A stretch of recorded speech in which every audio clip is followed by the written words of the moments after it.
Então, não vou enrolar muito para começar. A gente vai fazer uma revisão geral aqui de todos os assuntos da prova de Abadi. Dividir em vários vídeos, né? Vou começar com variáveis e escopos, que é a coisa mais simples aqui. A gente já sabe mais ou menos, já tem uma ideia pelo que a gente já aprendeu em C. Então aqui, hoje eu tenho o meu projeto Java. Você pode usar a ideia que quiser, eu estou usando o VS Code e é até bom para a gente não focar muito nesse negócio de ideias, focar mais no código, né? Aqui eu tenho a função main é a primeira a ser chamada. E o primeiro assunto é variáveis e escopos. É... Uma variável a gente já sabe o que é, então uma variável começa com um tipo, um identificador, e eu digo que ela é igual a alguma coisa. Por exemplo, inteiro A igual a 10. Eu tenho um tipo string que vai aceitar textos. Esse é um texto. E eu posso usar aqui a função println para printar uma variável. Então, se eu rodar meu código aqui,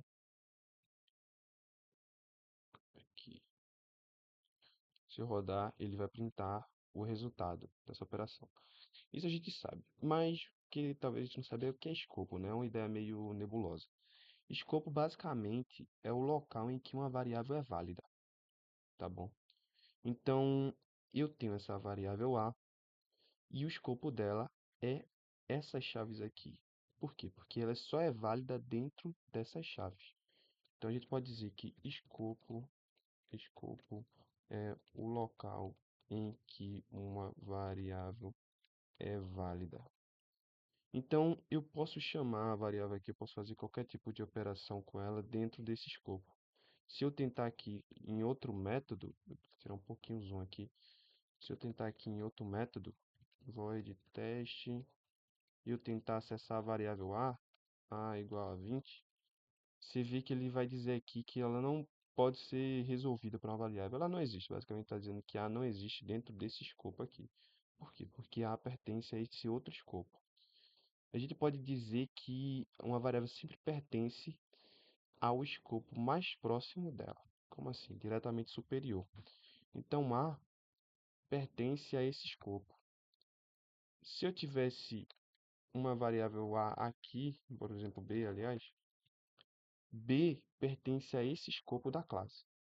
Então, A pertence ao escopo do método e B, esse B aqui, pertence ao escopo da classe.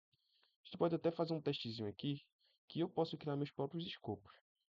Já que o escopo é sempre a chave diretamente superior, eu posso criar meu próprio escopo aqui. Eu posso, deixa eu apagar tudo aqui, criar meu próprio escopo. Eu posso dizer que aqui tem um int b igual a 10. E dentro desse escopo aqui, ignore os erros por enquanto, eles vão subir. E dentro desse escopo aqui eu posso fazer o que eu quiser com a variável b. Por exemplo, somar 10, somar mais 10. Tá bom? Esses aqui vão sumir, tá?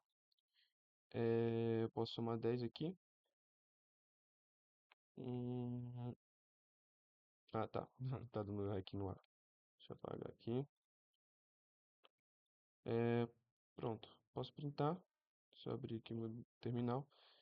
20. Ou seja, B é válido nesse escopo aqui, que é diretamente superior dela.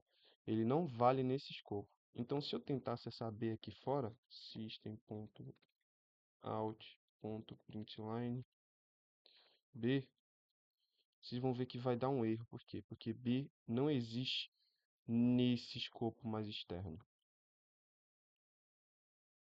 Ele existe nesse escopo interno. Aqui foi um escopo que eu mesmo criei.